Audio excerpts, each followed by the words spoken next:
Sir rules పెడతారు కానీ పాటించరు అనే మాట పవన్ కళ్యాణ్‌కి కరెక్ట్‌గా సరిపోతుంది.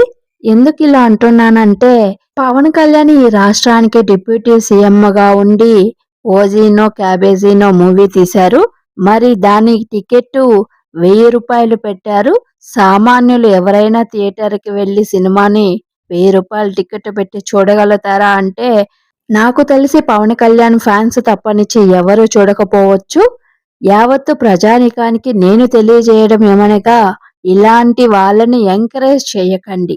దయచేసి ఇలాంటి వాళ్ళ మూవీస్‌ని బ్యాన్ చేయండి. మొన్న రిలీజ్ అయిన 'మిరాయి' కానీ, 'లిటిల్ హార్ట్స్' మూవీ కానీ 4 మెంబర్స్ రూ. 1000లలో పాప్‌కార్ను, కోక్ విత్ టికెట్స్ హ్యాపీగా వెళ్లి చూసుకొనొచ్చేశారు. కానీ ఇక్కడ 'ఓజీ' అనేది రూ. 1000 టికెట్ అంట ఒక్కరికి. ఎంత అన్యాయమండి!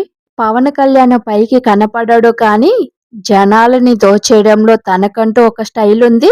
Thank you all. నా వీడియో మీకు నచ్చినట్లయితే దయచేసి నా ఛానల్‌ని సబ్స్క్రైబ్ చేసుకొని ఒక్క లైక్ అయితే కొట్టండి ప్లీజ్. Thank you.